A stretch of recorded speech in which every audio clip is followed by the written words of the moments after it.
Arsenal versus Crystal Palace EFL Cup quarter-final match preview through the Canon lens.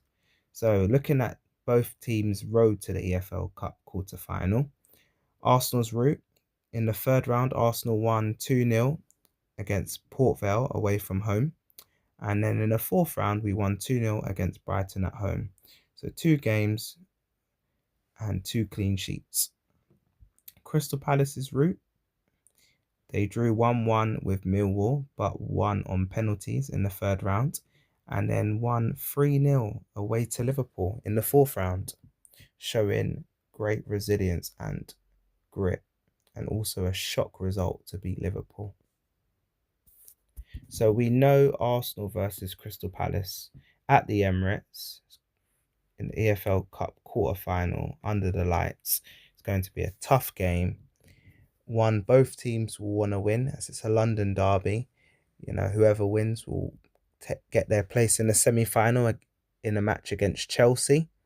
So both teams will be wanting to win the game. I'm hoping Arsenal turn up and we perform.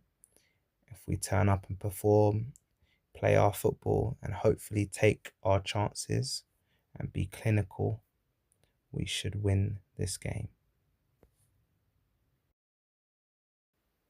Tactical analysis.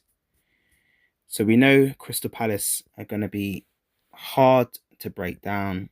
So I was doing some homework and I researched and looked into ways they conceded against Leeds on the weekend, 2 of which were from throw-ins. So the throw-ins led to two throw-ins led to 2 goals. So I feel Christian Norgard could be key in this game with his long throws. We know at Brentford he was so effective with his long throws. We haven't seen it as much at Arsenal as of yet, but I feel in this game he can hopefully put in some long throws like this. His long throws could lead to us creating a chance to score. That's one way. I also witnessed that Leeds delivered some really good corners on the weekend, and I feel obviously we're one of the best in terms of set pieces in the league, and I feel Declan Rice's set pieces from this side, and of course Saka from the other side if he starts or when he comes on will be effective. So here's Declan Rice whipping one in against Palace. That's another way we can score. And thirdly, Odegaard on the ball here. I'm going to pause it, passes it to Madueke because I feel he's going to start tomorrow. And then Madueke plays it to Timber, who makes a nice overlap pin run into that section, that yellow section there, where I feel we can cut them open. And as you can see, I've also highlighted Gyökeres. Okay, watch his movement to, peel away from the defenders, and also watch how Declan Rice and Martinelli attack the box. This is how I feel we can unlock Palace in this game.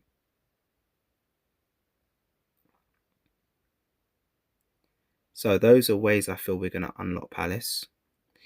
And if we put these into action, hopefully we'll see that we can get the win and go through to the semi-finals against Chelsea.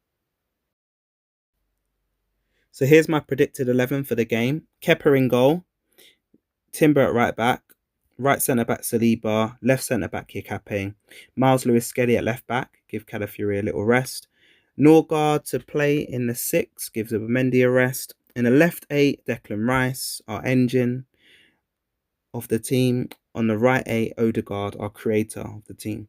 Right wing, I'm going to give Madueke a start. Saka can get a much needed rest. If we need him to come on later in the second half to change the game, we have that option. Up front, I'm sticking with Gyökeres. Scored his goal at the weekend against Everton. Hopefully he can kick on from now on. Left wing, Martinelli comes in for Trossard. For me, give Trossard a little breather. And Martinelli, fresh energy, hopefully can make a difference. So, of course, we're going with a 4-3-3. Hopefully we play very attacking, a lot quicker on the ball, and also when we get our chances, we have to take them. We know, Palace are going to make it difficult. They set up in a 3-4-3, but I feel tomorrow it will look more like a 5-4-1.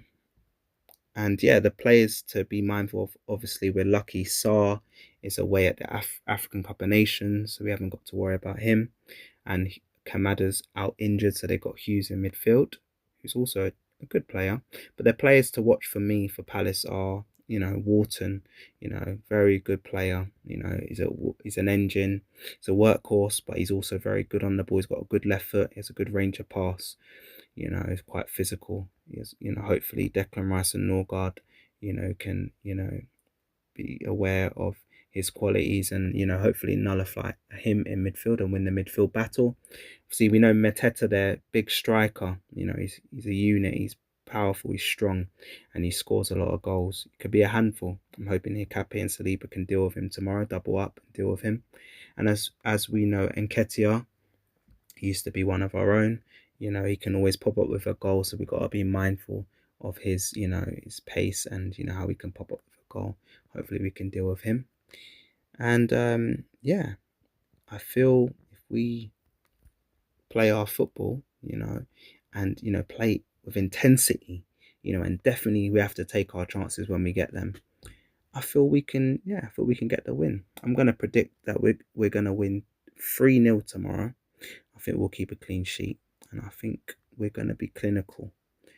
And yeah, so that's your Cannon insight. Drop your predictions in the comments below, and stay tuned for the post-match reflection after the game. If you found this insightful, please remember to follow, subscribe, like, comment, and share. Thank you.